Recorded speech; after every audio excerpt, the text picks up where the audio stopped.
Please don't use that there. There's one character here, so let's go see. There are monsters in my room.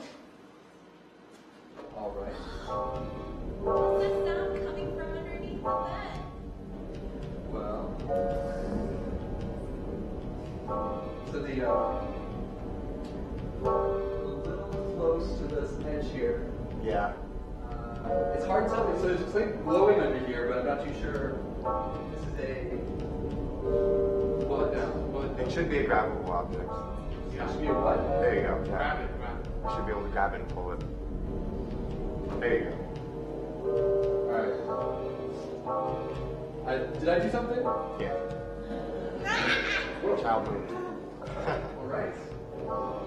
Let's see.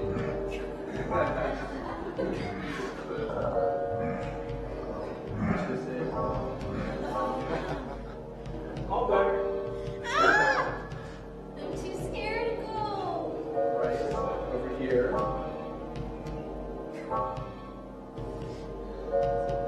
This is a little creepy. Light Turn the switch. light, quickly. There we go. Thank you for your help. That was cute. That was the whole thing.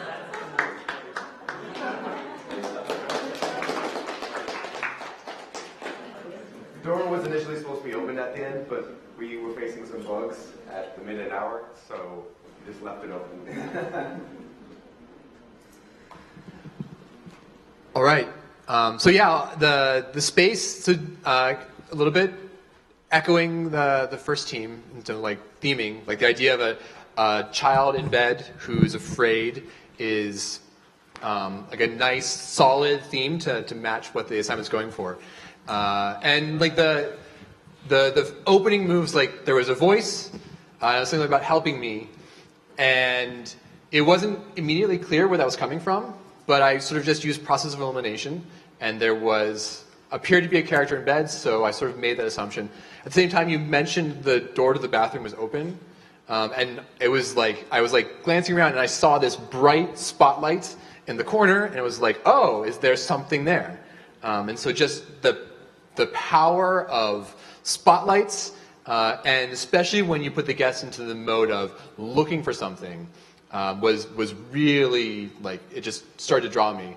Yeah. But the fact that you had started with this piece of dialogue asking for help, and I was pretty sure the toilet wasn't talking, like, help, correct, but just like it's another reminder of just all the signals that the world is sending, be aware of them, and be, you want the guest to focus. The world, like, has actually, like, the lighting and the look of this, like, from inside, felt, like, spooky. Like it was dark, and it felt like there was reason to be afraid. One thing that was interfering with me, so I think using glowing blue to indicate if I can grab things, everything was right on the edge of the grid lines too. So like I was reaching, like the bed was like, I couldn't almost see the glowing blue on the red because the grid lines were like interfering with that. So it was like kind of distracting there. So I think just managing the space and getting that to work with the setup is going to be just a little bit of a trick. And I think you had feedback on the hands. Like the hands were grabbing. Yeah. It was really dark. Like from my perspective, like I was sort of like intersecting them. I couldn't really get a strong like, oh, they're grasping. So I think there was definitely an attempt to get feedback there, but it wasn't working as well as I think it could have. But one thing you did, I think that I think I did everything I was supposed to do. Yep. And I did it, I think, in the pacing and in the order you wanted me to do it in. So you're doing a really good job of just giving me the instructions and giving me a sense of what I should be doing in context and in theme. Like the bed was the hardest one. Ironically, like the first thing I had to do was the one that I really struggled to work with. And I think there would be something to think about there. But in terms of just the mechanics of the world, I was able to navigate it and understand it. And like you did a good job of sort of like setting up like success there as well. Like I closed stuff and like you had very clearly like these glowing weird pumpkin guys, and I sort of closed the cabinet, and then we've progressed to the next one. So just from a mechanics perspective, I think things are working really, really well. There's a story going on, which is basically we're helping this boy, and he's afraid. The world, like the premise is pretty straightforward. Boy is afraid of the dark. I don't really know at the beginning that bathroom is kind of the goal. I sort of inferred that because you left the bathroom door open, and I could see it, and there was like this. It's got to be part of it. So did you not hear the line at the beginning? I didn't really pick up on. Okay. I've got to go to the bathroom. I didn't hear it either. Yeah, like, and this is just one of the fun realities of virtual reality. You are flooding the guest's senses with stimuli, and if your world kind of hinges on a piece of dialogue, then you had better set the guest up to listen to that piece of dialogue. And that doesn't mean just like turn down the volume and make sure it's clear. You want to make sure the guest is listening. And very often in virtual reality, you have the guest multitasking. Like they're looking for something, they're interacting with something, they're confused, they're trying to figure stuff out, and then dialogue happens. So be very, very conscious. Like when you're designing, you should be saying, at this moment, the guest is listening to the dialogue. And you've got to work hard to make sure that's what they're doing. Now, I don't think your world demanded that I hear that dialogue as part of like me getting through it, because the other signals were pretty strong, but just be very conscious of getting the guest to hear dialogue. I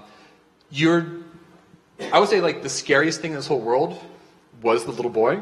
Yeah. We've heard that one before. So it's interim, so I think you're very much in a placeholder space. But this is part of the fiction you're weaving here is like on one level mundane, like a little boy's afraid of the dark, he needs to go to the bathroom. I need to help him. But on another level, you're getting very like immediate, like there are these scary pumpkin things trying to invade the room, and like the boy got out of bed, like standing right there. And I think you kind of want to think about what are they? Like, part of me is like, this is like, I don't know if I want to be in this room with like these things in this cabinet. Like this isn't just I'm afraid of the dark, I need to go to the bathroom. This is my house is being invaded by demonic pumpkins. Come save me. And so like just giving me like in the world it felt kind of weird that I'm going through these very mundane actions. Oh, I'll just close the cabinet. Like, oh, it's sticking a little bit. I'll just try to like get it a little bit more. Like, oh, by the way, like these crazy pumpkin things are just trying to get out. And that tone is, I think, something to think about. Like, what is the reality of the fear here and the threat? And what should I, as the guest, understand about this? Like, are these pumpkin things a figment of the child's imagination? Is it something real that once I neutralize in terms of like closing the cabinet, they turn into normal objects and it's just the boy projecting? Like what is sort of going on here? Because the state we'll end up at the end here is the boy goes to the bathroom, but there are like 3 pumpkin things in his cabinet. There's like some under the bed, there's one in the drawer, there's a bunch hanging out the window just waiting to get back in. Like when he goes back into bed, we haven't really solved his problem. We've just kind of like created a temporary safe space so we can go to the bathroom. And then he's going to get back in bed, I'm going to leave the room, and I'm not too sure we're really that much better off. So I think that's one thing to work on. We are planning to make the pumpkin things like something else to instruct what they are, actually. Yeah, it was a very temporary measure. As you can tell, the modelers didn't have a hand in that, the programmers did. Yeah, and we really want to deliver some deeper sense from them. Yeah. Yeah, so we majorly focused on working on the interactions. We worked on making them interesting and intuitive at the same time so that the player knows what they're doing at any given point of time. So we focused on that, and only after we were done with that, we decided that we were going to work on like modeling the final characters and everything. So the monsters as well as the boy are placeholders for now, and we think that we have a pretty good interactions progression at this point. So yeah, that's what we worked on for the interim, the entire progression. Do you think that the problem that we're solving, so the boy going to the bathroom, isn't good enough as far as like the state change in the goal of the boy? Do you think it needs to be bigger? Because it sounded like that from what you said earlier. Well, it doesn't necessarily mean it needs to be bigger. It's just sort of like the world is going to decide what's important. And it's absolutely fine to have a world where the boy's afraid of the dark and needs to go to the bathroom and is scared to do it. What that afraid of the dark means is what the world is going to present as the reality. And I think one of the things you want the guest to feel is that the problem has been solved by the end of this experience. And right now, we're sort of helping him get to the bathroom, but I don't know if we've solved the afraid of the dark thing. And part of that is because the way you decide to manifest the fear of the dark is these fairly threatening looking things. And like that's going to be part of what the world needs to take on.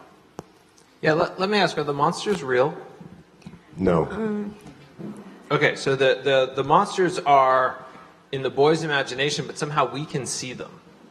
Yep. What do you think the guest's character is, by the way? I don't think we ever explicitly say in the game. I assumed I was a parent in this role. You had human hands, sort of, My first thought before the world started was I was Mickey Mouse. with those giant hands. But once we got in, like, I was like, I'm in a boy's room. I'm probably the kid's parent. Right, so what are you guys really going for? Nothing. We didn't pick. Oh, you didn't? Okay, right. Right, so, okay. So this gets back to that kind of, if it's not real for you, we don't, you're leaving it vague for the guests and it's going to be uncertain. I mean, the parent seems like kind of the obvious choice, especially with the big hands and everything. Right, so I think you're going to want to think about that. I remember you guys had talked about it possibly being a toy or something. Was with the idea the teddy bear was going to help out or something? Right, but like, so you have a choice about, are you going to tell that story that the teddy bear is helping out? But then I think one of the key, I mean, so first I want to say you guys really got a lot of things right. You've got, it's definitely spooky. The room is understandable. The music is appropriate. The motion of the characters is kind of spooky. So there's a lot of things there that are working. You're asking the question of whether is the goal of the child going to the bathroom, is that like an okay goal? Well, it's an okay goal, but the problem is right now, if we believe that the monsters are real, and all we've done is close the drawer and the monsters are still inside, and the kid's like, okay, that's great, I'm just going to go to the bathroom. Like that part seems really weird and hard to understand. But if you're going to make us believe that, no, they're really imaginary, and then once the light comes on, it's like, oh, they were all just party balloons or whatever, right? It was just things in the room, and that there really are no monsters. If you can make us understand that, then it makes sense. Then that'll make sense at the end. So you just have to figure out what is the story you want to tell, and how are you going to tell it. I definitely want to commend you guys for choosing the right things to work on first. You got the general layout of your space worked out. You figured out your interactions. You experimented with them. Some are working better than others. You're figuring that out. And now you can kind of layer in the other parts. You'll have a week to get that right.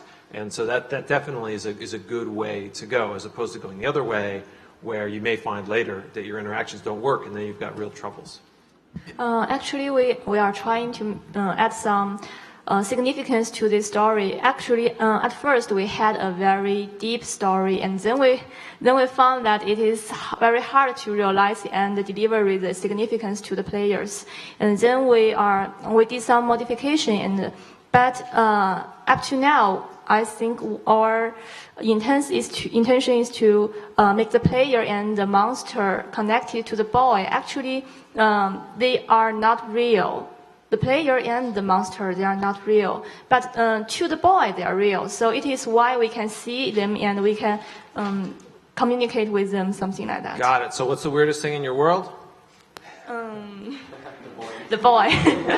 Well, no, I guess what I would say is the weirdest thing is that the guest and the threat are both imaginary. This is all living in the imagination of the boy, and that's a little strange. It's a little hard to get across. So that's the thing you're going to have. If that's going to be what you go with, that the guest and the monsters are both. This is all manifestations of the imagination.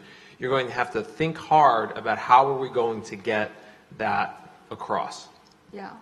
And I'm sure there will be brilliant ideas on note cards that will show you exactly how to do it. So. I think one of the things that we also struggle with is that since this is in the boy's imagination and the guest cannot see it in real life, so like one thing we can make the guest feel afraid or worried is that the boy's screaming, that he wants to go to the bathroom and he sees monsters. So that adds into the urgency. But as soon as you do the interaction and you like, let's say if you open the closet and you don't see anything, then will the boy's screaming have any effect on you at all? Or do you just have to add on like some sort of timing and the boy screaming in order for the guest to get through all the interactions that they want to do? I think, this is, if the boy is the only character who can see the stuff, then you're going to run into a problem of just understanding, like the guest understand what's going on. So I think you need that concept. I would say a question to answer is, so you have the boy getting out of bed. You have the boy getting closer to the bathroom, which is really good for a sense of progress. But I was like, get into the boy's character a little bit. Why is he getting out of bed? Why is he getting closer? And why does he feel safe here now when he didn't feel safe there? And I think if you can get sort of a sense, by communicating through the boy's actions, like the difference between comfort and safety and something he's afraid of, and what that state change is. Like, how did the room change over here, where he's now walking, and over there is still scary? And that's kind of like what this world is. Like, the boy is afraid of going down the path from his bed to the bathroom. And that path right now is scary. And your world says, progressively, the path gets not scary, not scary, not scary, until the very end where it's all not scary, you can get to the bathroom. And what not scary means isn't well communicated in your world right now. Yeah. Like, not scary right now is, I've closed the cupboard, and like the monsters may not be visible. But that's not really landing as a really clear, it's not scary here. Yeah, you might think about something like, if you do something and it makes the boy realize that, like, oh, that's not a monster. Like, oh, that's not a monster, that's just my shirt, right? And then suddenly we just see that it's a shirt there, whereas we saw the monster before because we're part of the imagination. But like, and then he's like, oh, but no, there's the monster over there. And then you go and do something else. And like, oh, that's not the monster, that's just my lamp. Right, and so the boy goes for it a little more. So you want to think about what is this moment of dispelling the monster? Why does the boy feel okay? And have the child communicate it. I think we'll have a much easier time with that once we. So initially we had the exact same idea of like, oh, these are going to be regular objects in his room, and he's scared of them because he's got a big imagination and he thinks they're monsters. And then once you make it seem like, oh, they're just regular objects, the boys feel safe. But we weren't able to reach that yet because we didn't have the assets and design for that. So the next step after we would be able to get those would be to like ensure like, oh, okay, now we need to make sure the boy, like, he basically tells you, yeah, safe. Like, or he has maybe an animation or something. We have nothing on the board right now outside of walking. And then it ends with the toilet eating the boy. Right? That's it. And there are. Go ahead. Okay, so there are still two problems. The first is we find that the progress, it is good. That is make players feel the action, the story is moving on. But it also limit our puzzle number because the space is very limited. And so now we have four puzzles. But if we do not have this progress, which means maybe the boy can stay in the bed all the time, then we will have maybe 7 or 8 more puzzles. So it is a problem. It conflicts. Well, you could easily, you don't have to have the boy make a step forward every time, right? You could do 2 puzzles in the bed, and then 2 puzzles on this part of the floor, and 2 puzzles on that part of the floor. But on the other hand, I don't know, Dave. I don't know if it feels like you need more. This world felt like a fine size, like just in terms of length and what I was doing. Like it felt like a good progression. I think the key for the world is the guest needs to know what progress means and needs to feel it. And right now, I went through it, progress is mainly solving a puzzle, and solving a puzzle was kind of looking for the glowing blue and doing what it asked me to do. And what you really want the guest to feel is progress is helping the boy get closer to his goal and be less afraid. And I sort of get that by inference that I'm closing the cabinet. I know this is kind of scary. I know what you're going for. But that state change of there is now less fear here, but there's more fear over there. And I can sort of see that and feel that is, I think, going to be more important than having more puzzles or more things to do. Cool. Good work, All guys. right, thanks you guys.